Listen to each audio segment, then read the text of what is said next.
मुझे मैसेज करने से उनका टाइम नहीं बर्बाद हो जाएगा। एक काम करती हूँ, मैं करती हूँ। नहीं नहीं नहीं, अगर मैंने कॉल किया तो यही कहेंगे कि मैंने इसके काम में अड़ाना डाल दिया। अड़ांगू कहीं का। इतना तो भाव सब्जी देने वाला भी नहीं खाता जितना ये आर्यन अखड़ू खा रहा है। सरू गोइंका खा रहा है। अब इसकी कॉल आने दो, मैं भी नहीं उठाऊंगी सोचकर दोबारा फ़ोन को ओपन करके देखती है। तभी उसके कमरे का दरवाज़ा एक जोरदार आवाज़ से खुलता है और कूदते फांदते यश कमरे में आकर सीधा बेड पर आकर लेट जाता है। कृतिका यश को डांटते हुए, यश ये क्या था? तुम आराम से भी तो आ सकते थे। कृतिका के ढींचने से उसे रत्ती भर भी फर्क नहीं पड़ा, बल्कि उसने अपनी बत्ती से दिखा दी। तभी उसकी नज़र कृतिका के फ़ोन पर जाती है। उसके फ़ोन को देखकर यश जल्दी से कृतिका के हाथ से उसका फ़ोन छीन लेता है। यश कृतिका का फ़ोन देखते उठकर बोल बैठ जाता है, वाह दीदी, मुझे यकीन नहीं हो रहा है मेरे हाथ में आईफोन है। लेकिन आपको कहाँ से मिला? कृतिका अपना फ़ोन वापस देते हुए, तुझे क्या लगता है मैंने चुराया है? ये तो मुझे मेरे प्यारे पतिदेव आर्यन ने दे दिया है। नज़र मत लगा मारना। यश कृतिका का हाथ पकड़कर उसको मस्का लगाते हुए, दीदी आप तो मेरी कितनी प्यारी दीदी हो ना। एक फ़ोन अपने मासूम लाचार भाई को भी दिला दो। मैं आपको ये आसान एहसान ज़िंदगी भर नहीं बोलूँगा, प्लीज़ दीदी। इस पर कृतिका बोलती है, नहीं यश, तू अभी बहुत छोटा है, तुझे फ़ोन की क्या ज़रूरत है? जिस पर यश जिद करते हुए बोलता है, नहीं दीदी, मेरे सभी फ्रेंड्स के पास है, सिर्फ मेरे पास ही नहीं है, प्लीज़ दीदी दिला दो। मैं अपने सारे फ्रेंड्स को दिखाऊंगा, सब मुझे चिढ़ाते हैं। कृतिका यश को मना करते हुए बोलती है, नो यश। तभी कृतिका का फ़ोन रिंग करने लगता है। कृतिका फ़ोन की स्क्रीन को देखती है तो उसके अकड़ू सरू गोयंका का फ़ोन आ रहा था। अक्षत ने बहुत ढूंढा बानी को, लेकिन उसे बानी कहीं नहीं मिली।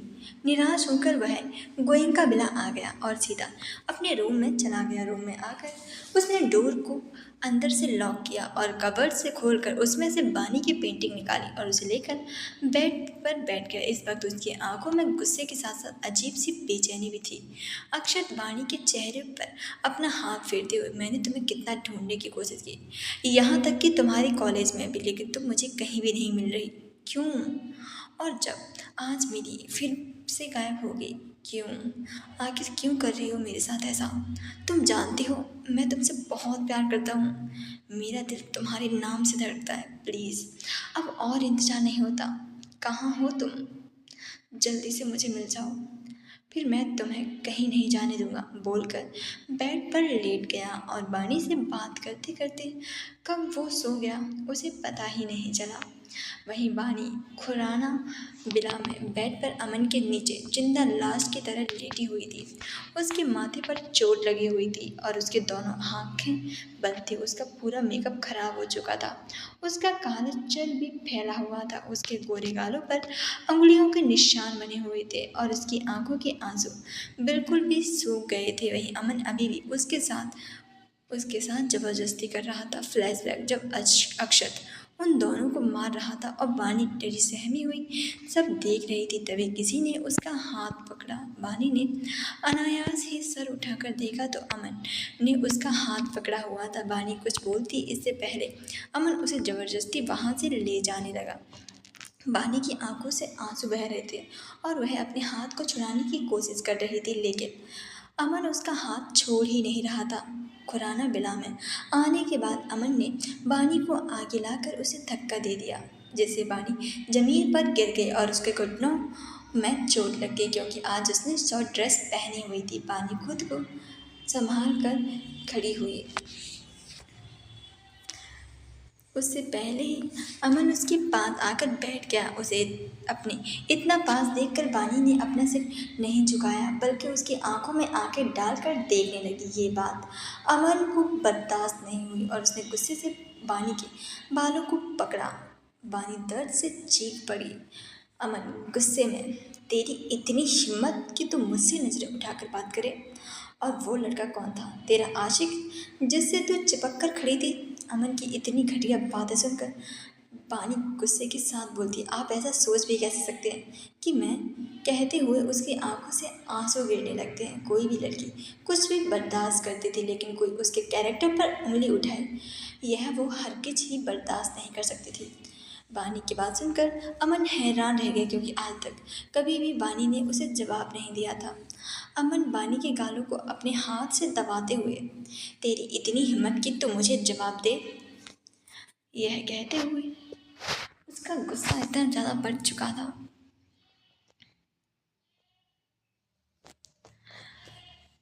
उसने गुस्से से कहा, शायद तू मेरी मार भूल गई है। बोलकर बानी के बालों को छोड़कर खड़ा हो जाता है। बानी भी धीरे से खड़ी हो जाती है और धीरे धीरे कदमों से वहां से जाने लगती है। तभी अमन गुस्से से उसका हाथ पकड़ लेता है। अमन ने गुस्से के साथ कहा, कहाँ जा रही हो? मैंने तुमसे कुछ पूछा है। कौन था वह जिसने तुम्हारा हाथ पकड़ा था? यह सुनकर बानी के चेहरे पर नफरत आ गई। बानी पलटकर अमन को देखती है। आज उसके चेहरे पर डर नहीं बल्कि नफरत थी अमन के लिए। बानी गुस्से से बोलती है, मुझसे ये सवाल पूछने से पहले आप खुद भी देखिए आप क्या कर रहे थे। मैं कॉलेज के अलावा कहीं बाहर नहीं जा सकती, लेकिन आप तो रात रात भर बाहर रहते हैं। मैंने तो कभी आपसे कुछ नहीं पूछा। अमन गुस्से से भरी उसे बानी को घूरते हुए, तो अब तो मुझसे जवान लड़ाने के साथ साथ सवाल भी करेगी? जिस पर बानी गुस्से से बोलती है, हाँ बिल्कुल, क्योंकि शादी की है मैंने, खुद को बेचा नहीं। लेकिन फिर भी आपने जैसा कहा मैंने बिल्कुल वैसा ही किया। हमेशा कोशिश की कि कभी भी आपको मेरी वजह से नाराज ना हो, लेकिन आप हमेशा कभी सोचा मैं क्या चाहती हूँ? कभी ये सोचा आपने? वह जोर से चिल्लाते हुए बोली, अमन मुझे भी दर्द होता है, इंसान हूँ, कोई खिलौना नहीं। मेरी भी फीलिंग्स हैं, लेकिन आपने तो मुझे जीता जागता खिलौना बना दिया जिसे आप अपनी मर्जी से चलाते हैं। आज तक मैंने आपसे कुछ नहीं कहा, लेकिन आज बोल रही हूँ, मुझे आपसे डिवोर्स चाहिए। अब मैं आपके साथ नहीं रह सकती। कहते हुए उसकी आंखों से लगातार आंसू गिर रहे थे। बानी की बात सुनकर अमन और भी ज़्यादा हैरान हो गया और उसे गुस्सा भी आ रहा था। अमन गुस्से से बानी के दोनों गाल दबाते हुए, तेरी ये कहने की हिम्मत भी कैसे हुई? पानी पूरी ताकत लगाकर अमन को हाथ को झटका देती है, जिससे अमन उससे थोड़ा दूर हो जाता है। पानी गुस्से में अमन की तरफ अपनी उंगली को पॉइंट करते हुए नफरत भरी आवाज में बोलती है, मैंने बहुत सह लिया आपका जुल्म, लेकिन अब नहीं। अब मुझे आपसे डिवोर्स चाहिए, और वो भी किसी भी हाल में। और अगर आपने मुझे डिवोर्स नहीं दिया तो मुझे आपके खिलाफ पुलिस रिपोर्ट करवानी होगी। बोलकर वहाँ से जाने लगती। तभी अमन गुस्से में उसकी गर्दन पीछे से पकड़कर दीवार से जोर से मार देता है, जिससे पानी का माथा फट गया और उसके माथे से खून निकलने लगा। वह अपने सर को पकड़कर वहीं बेहोश होकर गिर पड़ी। अमन गुस्से से पानी को देखते हुए, मेरे खिलाफ पुलिस में जाएगी, तेरी तो वह हालत करूँगा कि तू मेरा नाम लेने से भी कांपेगी। बहुत हिम्मत आ गई है ना तुझे में, आज मैं तेरी सारी हिम्मत निकाल दूंगा। बोलकर उसका हाथ पकड़कर उसे घसीटते हुए एक रूम में ले जाता है और बानी को अपनी बाहों में उठाकर बेड पर फेंक देता है और खुद उसके ऊपर आकर उसके साथ जबरदस्ती करने लगता है। यस जिद करते हुए, नहीं दीदी, मेरे सभी फ्रेंड्स के पास है, सिर्फ मेरे पास नहीं है। नहीं प्लीज़ दीदी दिला दो, मैं अपने सारे फ्रेंड्स को दिखाऊंगा, सब मुझसे चिढ़ाते हैं। जिस पर कृतिका उसे वापस से मना कर देती है। तभी कृतिका का फ़ोन रिंग करने लगता है। कृतिका फ़ोन की स्क्रीन पर देखती है तो उसके सड़ो गोयनका का फ़ोन आ रहा था। कृतिका फ़ोन पिक कर पाती उससे पहले यश ने कृतिका के हाथ से फ़ोन को छीन लिया। कृतिका कुछ रिएक्ट कर पाती यश ने फ़ोन पिक करके अपने कान पर लगा कर कहा, हेलो जीजा जी, मैं आपका साला बोल रहा हूँ। यश की बात सुनकर कृतिका मुस्कुराने लगी। वहीं आर्यन ने जब कृतिका की जगह यश को बात करते देखा तो मुस्कुराते हुए बोला, हेलो यश, कैसे हो और तुम्हारी स्टडी कैसे चल रही है? कोई प्रॉब्लम तो नहीं है? यश जल्दी से बोलता है, नहीं नहीं जीजा जी, सब कुछ ठीक है और मेरी स्टडी भी बिल्कुल सही चल रही है। फिर थोड़ा मक्खन लगाते हुए बोलता है, जीजा जी आप तो कितने अच्छे हो, मेरी दीदी का भी कितना अच्छा ख्याल रखते हो। अपने भाई को आर्यन की इतनी तारीफ करता देखकर कृतिका आंखें फाड़ कर यश को घूरने लगती है। वही यश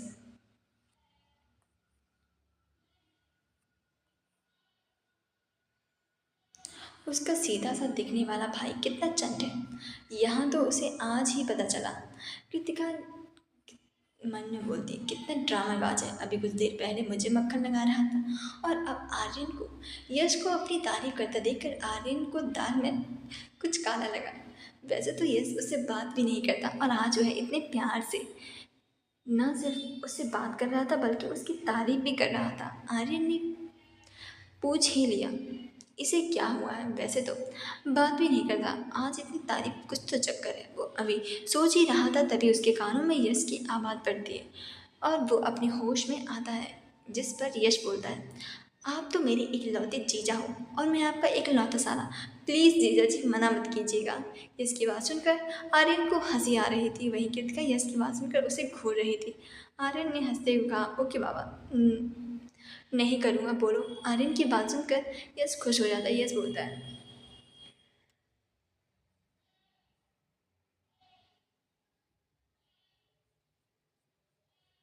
मैंने पापा से कहा लेकिन उन्होंने मना कर दिया। प्लीज़ आप मुझे आईफोन दिला दो, प्लीज़ प्लीज़ प्लीज़। स्कूल में मेरे सब फ्रेंड्स के पास फ़ोन है पर मेरे पास है ही नहीं, प्लीज़ दिला दीजिए ना, बोलिए जीजा जी। इस पर आर्यन ओके मैं कल तुम्हें दिला दूंगा लेकिन मेरी एक शर्त है। यस खुश होते हुए जल्दी से होता है हाँ जीजा जी बोलिए, मुझे आपकी सारी शर्तें मंजूर हैं। यस की एक्साइटमेंट देख कर कृतिका हैरान हो गई, इतना खुश तो वो अपने क्लास में फर्स्ट आने पर भी नहीं था जितना वो आज लग रहा था। कृतिका मन में बोलती है ये तो ऐसे खुश हो रहा है जैसे इसे कोई गोल्ड मेडल मिला हो। फिर सोचते हुए नहीं नहीं यार, गोल्ड मेडल मिलने पर भी इतना खुश नहीं था जितना ये एक आईफोन मिलने पर हो रहा है। इसे देखकर तो लग रहा है जैसे इसे हीरो जवाहरात मिल गए हों। आर्यन हंसते हुए ओके बट पहले मेरी शर्त तो सुन लो। यस खुश होते बोलते हैं हाँ हाँ बोलिए।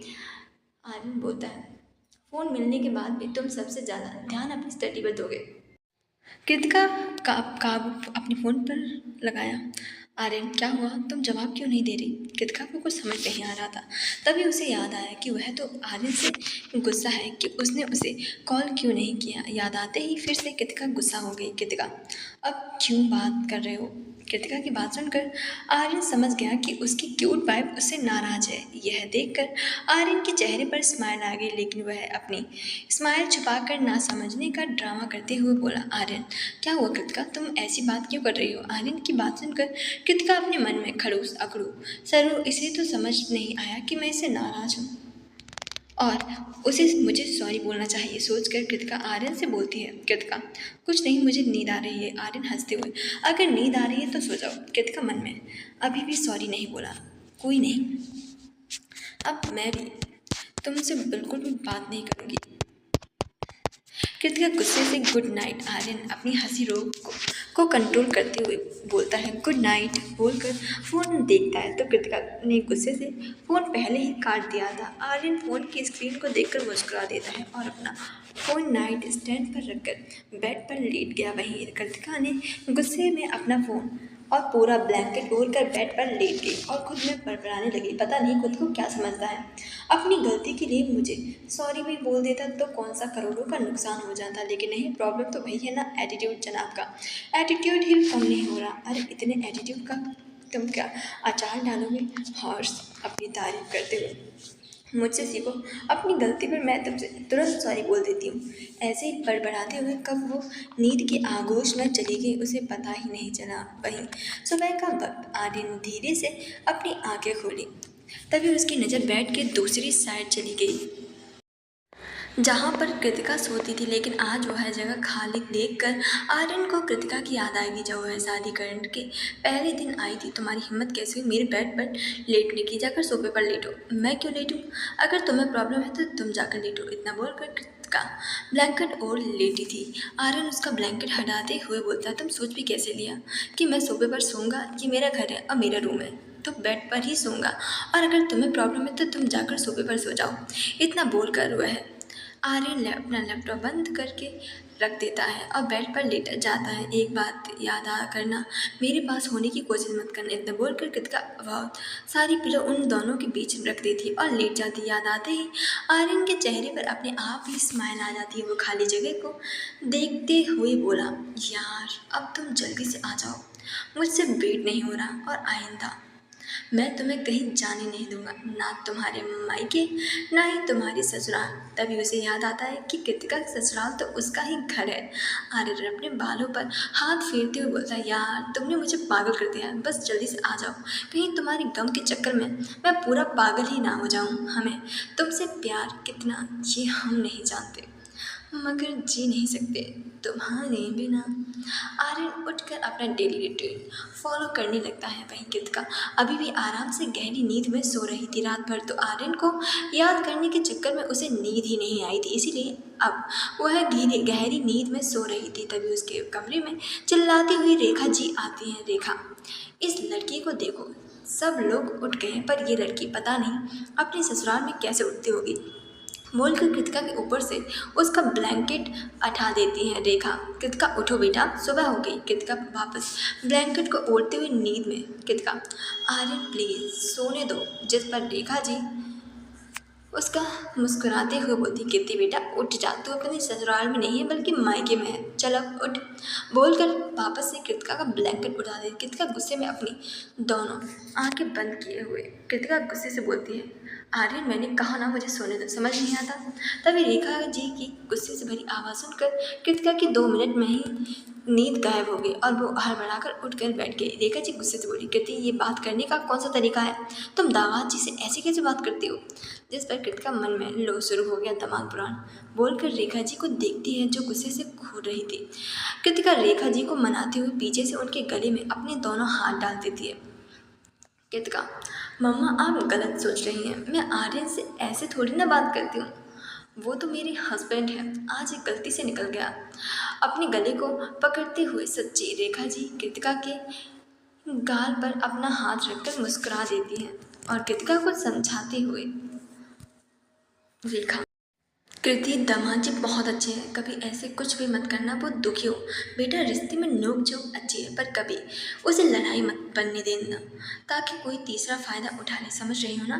कृतिका, हाँ मम्मा, आपकी बेटी कभी ऐसा कोई काम नहीं करेगी जिससे आप दोनों का सर झुके। रेखा जी मुस्कुराते हुए, मुझे पता था, आखिर मेरी बेटी है ही इतनी समझदार। अच्छा अब जल्दी से रेडी होकर नीचे आ जा। कृतिका रेखा जी से अलग होते हुए, ओके। रेखा जी चली जाती हैं। उनके जाने के बाद कृतिका आर्यन के बारे में सोचने लगती है और खुद से कहती है, कृतिका मैं उसे कितना कुछ कहती रहती हूँ फिर भी वो नाराज़ नहीं होता, ना ही गुस्सा करता है, कितना क्यूट है। कुछ सोच के, नहीं वो क्यूट नहीं है, वो तो मेरा खड़ूस अखड़ू पति है। बोलते हुए उसके चेहरे पर बड़ी सी स्माइल आ जाती है। तभी उसे कुछ याद आता है और वह खुद से, पर मैं इस बारे में इतना क्यों सोच रही हूँ, कहीं मुझे उससे प्यार तो नहीं हो गया, नहीं ऐसा नहीं है, कहीं उसके चक्कर में पागल तो ना हो जाऊं। बोलकर वह जल्दी से बाथरूम में भाग जाती है। कुछ दिन तक कृतिका अपने घर में ही अपने बाकी बचे एग्जाम देने वाली थी, लेकिन आर्यन के बिना रहना उसके लिए इतना मुश्किल होने वाला था ये उसे नहीं पता था। एक रूम का डोर खोलकर एक आदमी रूम के अंदर आता है और बेड पर लेटी हुई बेहोश लड़की को देखता है जिसके माथे पर चोट लगी हुई थी। उसकी चोट का खून भी सूख गया था, उसके गोरे गालों पर थप्पड़ के निशान, उसकी पूरी बॉडी पर खरोचने के निशान थे। उसकी बॉडी पर एक भी कपड़ा नहीं था, सिर्फ पतला सा ब्लैंकेट पड़ा हुआ था। वो आदमी कोई और नहीं, हैवान अमन था। अमन बानी को ऐसी हालत में देखकर मुस्कुराते हैं और नाइट स्टैंड पर रखा पानी का जग उठाकर बानी के ऊपर डाल देता है और पानी पड़ने से धीरे धीरे बानी की आंखें खुलने लगती हैं। अमन, डार्लिंग रात का नशा उतर गया हो तो अभी मुझसे डिवोर्स मांगना है। अमन की बात सुनकर बानी को रात का सब कुछ याद आ गया और साथ ही उसकी आंखों में नमी, गुस्सा और नफरत सब कुछ आ गया। बानी ने जैसे उठने की कोशिश की, उसकी बॉडी में तेज दर्द होने लगा, लेकिन फिर भी वह हिम्मत करके ब्लैंकेट से खुद को सही से कवर करके उठ गई। वो पहले से ही बहुत ज़्यादा कमज़ोर थी, उससे इतनी भी हिम्मत नहीं बची थी कि वो उठकर वॉशरूम में जा सके। उसने नजरें उठाकर अमन को देखा तो उसकी हालत पर हंस रहा था। अमन बानी के चेहरे को छूने लगता है। बानी गुस्से में अपना मुंह फेर लेती है, जिससे अमन को गुस्सा आ जाता है और वो गुस्से से वानी के दोनों गानों को कस कर दबा देता है। अमन, तेरी इतनी हिम्मत, तू मुझे इग्नोर करे। आज से तेरा कॉलेज बंद, अब तू दिन रात इसी घर में रहेगी। बहुत शौक है ना तुझे पराए मर्दों को देखने का। अब देखता हूँ तू अपना शौक कैसे पूरे करती है। बोलकर उसके गालों को छोड़ देता है। पता नहीं पानी में कहाँ से इतनी हिम्मत आ जाती है, चिल्लाकर बोलती है, बस कीजिए अमन, थक गई हूँ यह सब सुनते सुनते। इससे अच्छा आप एक बार में ही मुझे मार दीजिए। मैं सब कुछ बर्दाश्त कर सकती हूँ, लेकिन अपने कैरेक्टर के बारे में नहीं। और आप मेरे बारे में क्या बोल रहे हैं, जिसका कैरेक्टर खुद इतना गिरा हुआ है। मैंने कल रात देखा कैसे आप उस लड़कियों के साथ डांस कर रहे थे। बानी इतना बोलती कि तभी चटाक से आवाज़ पूरे कमरे में गूंज उठी। अमन बानी के बालों को पकड़ते हुए गुस्से में बोला, तेरी हिम्मत कुछ ज़्यादा ही बढ़ गई है, तुझे तो मैं बताता हूँ। इतना बोलकर वो बेड से उठकर कवर्ड खोलकर उसमें से कुछ निकालता है और बानी के पास आकर उसे दिखाता है। बानी यह देखकर शॉक्ड रह गई। अमन के हाथ में लोहे की लॉक जंजीर थी। अमन गुस्से में बोला, बहुत शौक है ना घूमने का, अब तू इसी घर में रहेगी, वो भी कैद बनकर। बोलकर वो लोहे की जंजीर बानी के एक पैर में बांधकर उसे चाबी से लॉक करके दूसरा जंजीर का छोरा उसके बेड के नीचे से बांधकर उसे लॉक करके चाबी अपने पेंट में डाल देता है और जंजीर थोड़ी लंबी थी। अमन बानी को देखकर मुस्कुराते हुए बोलता है, अब तुम आराम से टहलो इस रूम में। बानी रोते हुए, प्लीज अमन। अमन बानी के आंसू पोंछते हुए, नो नो बेबी, तुम रो क्यों रही हो, फिक्र मत करो, रोज मैं तुमसे मिलने आऊँगा, अभी मैं चलता हूँ, बाय बाय। बोलकर मुस्कुराते हुए रूम से निकल गए। रूम को लॉक कर देता। वही बानी रोती ही रहती है। तभी उसकी नज़र अपने पैरों में पहनी हुई लोहे की लंबी सी जंजीर पर जाती है। उसे देखकर वो अचानक से अपनी किस्मत पर हंसने लगती है। क्या किस्मत थी उसकी, अपने घर में उसके मम्मी पापा बहन सब थे, उसके बावजूद भी उसका अपना कोई नहीं था। और अपने होते तो वो उसे कभी भी इस नर्क में रहने नहीं देते, लेकिन कोई था ही नहीं। शादी के बाद जहाँ उसे लगा शायद उसे उसका पति समझेगा, उसे सपोर्ट करेगा, उस पति ने भी उसे नहीं समझा, उल्टा उस पर जुल्म जबरदस्ती करने लगा। अचानक से बानी अपने आंसू पोंछते हुए खुद से बोली, बहुत हो गया, अब मैं यहाँ बिल्कुल नहीं रहूँगी, चाहे कुछ भी हो जाए। बोलकर बेड से उठती है। तभी उसकी नज़र कबर्ड पर जाती है और वह धीरे से उतर कर कबर्ड खोलती है तो उसमें बानी के कपड़े रखे हुए थे। बानी जल्दी से एक सूट पहन लेती है और दरवाजे के पास जाकर देखती है तो दरवाज़ा बाहर से लॉक था। ये देखकर बानी की आंखों में आंसू आ गए। तभी उसे दरवाज़ा खुलने की आवाज़ आती है। दरवाज़ा खुल जाता है। दरवाज़ा खुलने की आवाज़ से बानी की आंखें चमक आ जाती है। वो जल्दी से बाहर की तरफ भागने लगती है। तभी वह मुंह के बल गिरती है और तभी उसके मुंह से आह निकल जाती है। तभी उसके कानों में अमन के हंसने की आवाज़ पड़ी। अमन बानी के पास बैठते हुए गुस्से से उसके बालों को पकड़कर उसका चेहरा ऊपर करता है। बानी दर्द से बिलक कर उठती है। कुछ ज़्यादा ही जल्दी नहीं है यहाँ से भागने की। बोलकर गुस्से में बानी को अपनी गोद में उठाकर बेड पर पटक देता है और उसके साथ ज़बरदस्ती करने लगता है। बानी उसे रोकने की बहुत कोशिश कर रही थी, लेकिन वो कुछ भी नहीं कर पा रही थी। धीरे धीरे ऐसे ही 15 दिन बीत गए। कृतिका के एग्जाम भी खत्म हो गए थे और फाइनली वह अपने ससुराल जाने वाली थी।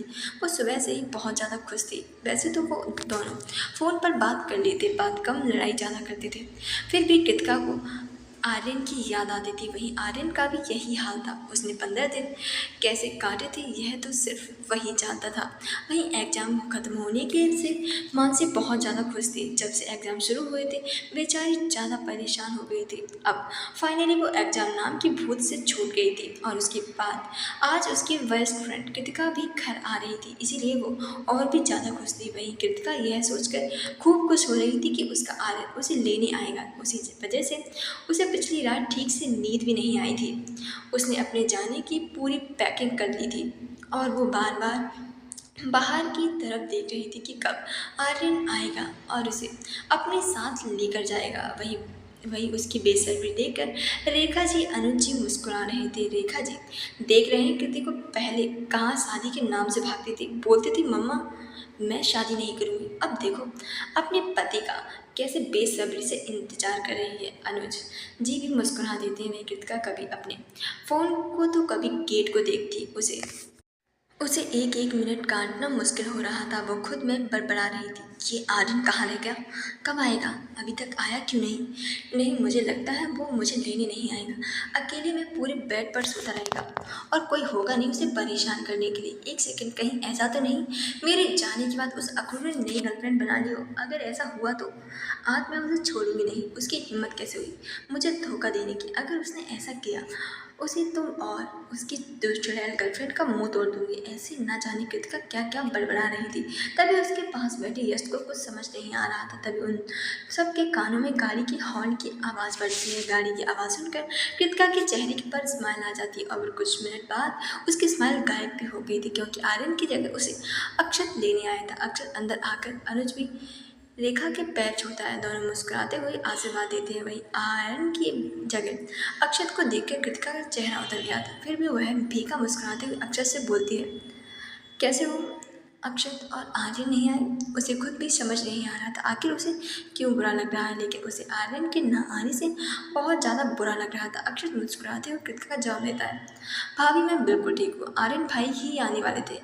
इनफैक्ट वो तो आपको लेने के लिए घर से निकल भी गए थे, लेकिन अचानक से उन्हें इम्पोर्टेंट मीटिंग में जाना पड़ा, इसलिए उन्होंने मुझे भेज दिया।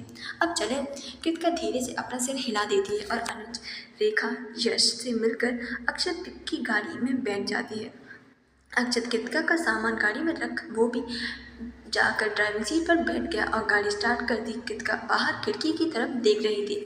उसका मन उतर गया था और उसे बहुत ज़्यादा गुस्सा भी आ रहा था, लेकिन क्यों आ रहा था ये तो वो भी नहीं समझ पा रही थी। वह चुपचाप बाहर की तरफ देखे जा रही थी। तभी उसके कानों में अक्षत की आवाज़ पड़ती है, क्या हुआ भाभी, आप उदास लग रही हैं।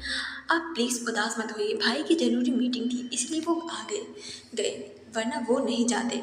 कृतिका, इट्स ओके अक्षत, तो आप एग्ज़ाम कैसे गए। आपको पता है जब से चुया के एग्ज़ाम ख़त्म हुए चुया बहुत खुश है। कृतिका फीका मुस्कुराते हुए अच्छे हुए बोलकर चुप हो गए। वहीं दूसरी तरफ आर्यन मीटिंग रूम में बैठा हुआ था। वह जल्दी जल्दी से मीटिंग ख़त्म करना चाहता था ताकि वह अपनी कृतिका से मिल सके। कुछ देर बाद अक्षत और कृतिका गोइंका बिला पहुँच जाते हैं। सब लोग हॉल में बैठे उन दोनों का ही इंतजार कर रहे थे। अक्षत कृतिका दोनों अंदर आकर हॉल में सबसे मिलते हैं। कृतिका सुरेखा जी के पैर छूती है। सुरेखा जी उसे प्यार से अपने गले से लगा लेती हैं और सर्वेंट अक्षत की गाड़ी से कृतिका का सामान निकाल कर उसके रूम में रख देती हैं। सुरेखा, मेरी प्यारी बच्ची कैसी है। कृतिका हल्का मुस्कुराती, मॉम मैं ठीक हूँ, और आप लोग कैसे हैं। मानसी जल्दी से कृतिका के गले लग जाती है। मानसी, तेरे बिना हम कैसे होंगे मेरी जान। मानसी की बात सुनकर सब लोग मुस्कुरा देते हैं। कृतिका की नज़र किसी को ढूंढ रही थी और ये बात मानसी ने नोटिस कर ली थी। मानसी कृतिका को छेड़ते हुए बोलती है, जिन्हें तो ढूंढ रही ना वो ऑफिस गए हैं, आज उनकी कोई इम्पोर्टेंट मीटिंग थी, आज रात ही आ जाएंगे। मासी की बात सुनकर कृतिका छेप गई और झूठ बोलते हुए बोली, नहीं मैं आर्यन को नहीं डैड को देख रही थी। जिस पर सुरेखा जी मुस्कुराते हुए बोलती हैं, मॉम डैड नहीं दिख रहे। उसकी ऐसी हरकत देखकर सब लोग मुस्कुरा देते हैं। मानसी, कृति अपनी याददाश्त क्या आंटी के घर छोड़कर आई है, ये सब छोड़, तो जल्दी से रेडी हो जा, आज पार्टी करने चलते हैं। वैसे भी पढ़ाई कर कर के मेरा तो दिमाग खराब हो गया है, इसीलिए आज हम सब ने प्लान बनाया है पार्टी करने का, क्या बोलती है। आर्यन ने बिना कृतिका को कुछ भी अच्छा नहीं लग रहा था। वह जल्दी से जल्दी आर्यन को देखना चाहती थी, लेकिन क्यों उसे पता नहीं। कृतिका का मना करते हुए, नहीं यार मेरा मन नहीं है, वैसे भी तू जानती है मुझे ये सब करना पसंद नहीं, प्लीज़। जिस पर सुरेखा जी मानसी से, हाँ बेटा उसका मन नहीं हुआ तो रहने दो, क्यों फोर्स कर रही हो। मानसी जिद करती हुई सुरेखा जी से बोलती है, मम्मा आप तो जानती हो ना मुझे कृति के बिना बिल्कुल भी अच्छा नहीं लगता, और इतने दिनों बाद तो आई है कृतिका से, चलना यार मज़ा आ जाएगा, प्लीज़ प्लीज़। आखिरकार कृतिका को मानसी की बात माननी पड़ती है। ओके बट कुछ देर के लिए। मानसी खुश होती है, ओके चल जल्दी से रेडी होकर आ जा। जिस पर अक्षर, भाभी मानसी आप दोनों तैयार हो जाओ, मैं ड्राइवर को और बॉडीगार्ड को आप लोगों के बारे में बता देता हूँ। मानसी मुंह बनाते हुए बोलती है, लेकिन क्यों, बॉडीगार्ड का क्या काम है, जब देखो पीछे पड़े रहते हैं, हम दोनों ड्राइवर के साथ चले जाएंगे ना। अक्षत मानसी को डांटते हुए बोलता है, बिल्कुल नहीं, अगर भाई को पता चल गया तो बहुत बहुत गुस्सा करेंगे। इस पर सुरेखा जी मानसी को बोलती है, हाँ बेटा, अक्षत बिल्कुल सही कह रहा है। एक तो हम तुम जैसे जाने नहीं देते, इतनी सी बात मान ले। जिस पर मानसी ओके मॉम बोल कर कृतिका के साथ ऊपर रूम में चली जाती है। कुछ घंटे बाद दोनों रेडी होकर नीचे आती हैं। मानसी ने ब्लू कलर की शॉर्ट फ्रॉक, चेहरे पर मेकअप, होठों पर लिपस्टिक के साथ, हाथ में एक वॉच, दूसरे हाथ में डायमंड ब्रेसलेट और पैरों में हाई हील्स। उसने बालों को खुला छोड़ा हुआ था, जिसमें वह बहुत ही ज़्यादा खूबसूरत लग रही थी। वहीं कृतिका ने light pink off shoulder gown पहना हुआ था, जो उसकी दूध जैसी गोरी त्वचा पर खूब खिल रहा था। उसने भी अपने बालों को खुला ही छोड़ा था, चेहरे पर हल्का मेकअप, होठों पर रेड लिपस्टिक, एक हाथ में ब्रेसलेट, दूसरे हाथ में वॉच, न मांग में सिंदूर, ना ही गले में मंगलसूत्र, पैरों में हाई हील्स। वो तो बहुत ही ज़्यादा खूबसूरत लग रही थी। सुरेखा जी अपनी बेटियों की नज़र उतारती है, बहुत प्यारी लग रही है मेरी बच्ची, किसी की भी नज़र न लगे। अक्षर जो कॉफ़ी पी रहा था, मानसी का मजाक उड़ाते हुए बोलता है, माँ चुईया को कौन नज़र लगाएगा, आप तो कृतिका भाभी की नज़र उतारिए, कितनी खूबसूरत लग रही है, बिल्कुल परी की तरह। ये चुईया बिल्कुल बंदरिया, बोलकर हंसने लगता है मानसी चिढ़ते हुए। तो तुम कौन से हीरो है, लगते तो छछूंदर हो, बंदर कहीं के। सुरेखा अक्षर मानसी को डांटते हुए, चुप करो तुम दोनों, जब देखो बच्चों की तरह लड़ते रहते हो। तुम दोनों आराम से जाना और जल्दी से आना, ज़्यादा लेट मत करना। कृतिका बोलती है, यस मॉम, आप फिक्र मत कीजिए, बोलकर दोनों बाहर चले जाते हैं। ड्राइवर उन दोनों के पीछे का दरवाज़ा खोलता है और दोनों पीछे की सीट पर बैठ जाती हैं। ड्राइवर ड्राइविंग सीट पर बैठ जाता है और गाड़ी को स्टार्ट कर देता है। ठीक उनके पीछे बॉडीगार्ड्स की गाड़ी थी। जैसे ही उन दोनों की गाड़ी निकलती है, वैसे ही आर्यन की गाड़ी गोइंकाबिला के मेन गेट में एंटर करती है। आर्यन जल्दी से गाड़ी से उतरकर गोइंकाबिला के अंदर जाने लगता है। वो बहुत ज़्यादा खुश था कृतिका से मिलने के लिए। आर्यन सीधा अंदर आकर अपने रूम में चला जाता है, लेकिन उसे कृतिका कहीं भी दिखाई नहीं देती। आर्यन खुद से बोलता है, अक्षर तो आ गया, कृतिका कहाँ है, कहीं नीचे किचन में तो नहीं। सोचकर उसके चेहरे पर स्माइल आ गई और वह जल्दी से सीढ़ियों से उतरकर किचन में जाता है, जहां सुरेखा जी कुक्स के साथ मिलकर रात के खाने की तैयारी कर रही थी। आर्यन को आया देखकर उससे पूछती हैं, सुरेखा बेटा तुम कब आए, जाकर हॉल में बैठो, मैं तुम्हारे लिए कॉफ़ी बना कर लाती हूँ। आर्यन, मॉम कृतिका कहाँ है, कहाँ है, कहीं दिखाई नहीं दे रही। रेखा जी मुस्कुराते हुए, हाँ बेटा कृतिका आ गई, वह घर पर नहीं है, मानसी के साथ पार्टी में गई है। सुरेखा जी का बात सुनकर आर्यन का गुस्सा आ गया। वो कृतिका के लिए इतनी जल्दी जल्दी आया था और वह कृतिका मानसी के साथ पार्टी चली गई। आर्यन ने अपने गुस्से को कंट्रोल करते हुए सुरेखा जी से पूछा, मॉम वो दोनों कौन से क्लब गए हैं। सुरेखा जी याद करते हुए, मूनलाइट क्लब, लेकिन तू क्यों पूछ रहा है। आर्यन, कॉफ़ी रहने दीजिए, बोलकर किचन से निकल गया। सुरेखा जी उसे आवाज़ लगाई, लेकिन तब तक आर्यन किचन से निकल गया था। सुरेखा जी मुस्कुराते हुए बोलती है, पता नहीं इस लड़के को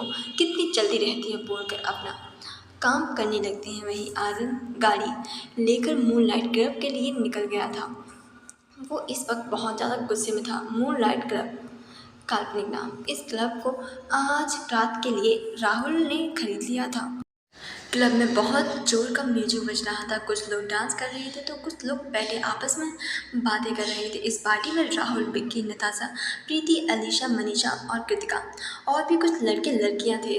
यहाँ सब कृतिका के कॉलेज के ही थे, जिन्होंने एग्जाम के बाद पार्टी रखने का डिसाइड किया। कृतिका सोफे पर बैठी चुपचाप अपना जूस पी रही थी। उसे आर्यन के बिना उसे कुछ भी बिल्कुल भी अच्छा नहीं लग रहा था। वह जल्द से जल्द यहाँ से जाना चाहती थी। तभी नताशा अपने हाथों में जूस का ग्लास लेकर कृतिका के पास आती है। नताशा फेक स्माइल करते गई हुए, hello Kritika, can I sit here. Kritika को नताशा देखकर बिल्कुल इग्नोर कर देती है और चुपचाप अपना जूस पीने लगती है। कृतिका का उसे इग्नोर करना नताशा के दिल में आग लगा गया था। फिर भी वह जबरदस्ती मुस्कुराते हुए कृतिका के पास बैठ गई। Natasha, well you have change a lot. Natasha की बात सुनकर कृतिका उसे टॉन्ट मारती है, those who change their same selves are talking about changing others. Kritika की बात सुनकर नताशा को मन ही मन बहुत गुस्सा आ रहा था। फिर भी वो अपने गुस्से को कंट्रोल करके मुस्कुराते हुए बोलती है, क्या कृतिका तुम भी पुरानी की बातों को लेकर बैठ गई, मैं तो उसे कब का भूल चुकी हूँ, तुम भी तो उन बातों को भूल जाओ, बोलकर अपने हाथ में पकड़े ऑरेंज जूस को कृतिका के ऑरेंज जूस के साथ बदल देती है और मुस्कुराते हुए वहाँ से चली जाती है। कृतिका को उसका जाना बहुत अजीब लगता है, लेकिन वह सोचकर छोड़ देता है देती है। शायद उसने उससे बात ही ना की हो, इसीलिए वह गुस्से में चली गई हो। कृतिका ज़्यादा ना सोच कर अपना जूस पीने लगी। वही मानसी सबके साथ मिलकर डांस कर रही थी। वही राहुल भी कृतिका को तरफ अकेला बैठा हुआ था। वह तो यहाँ विक्की की फोर्स करने पर आया था, उसका बिल्कुल भी मन नहीं था आने का। वहीं जूस पीकर कृतिका को अजीब सा लगने लगता है। वो उठकर खड़ी हो जाती है। तो आगे कहानी सुनने के लिए इसे पढ़ते रहे। Thank you so much. और स्टोरी अच्छी लगी तो प्लीज़ लाइक कमेंट और शेयर ज़रूर करना। और हाँ, बेहद स्टोरी आगे से दूसरे चैनल पर आएगी तो उसके मैं आपको लिंक दे दूँगी। Thank you so much.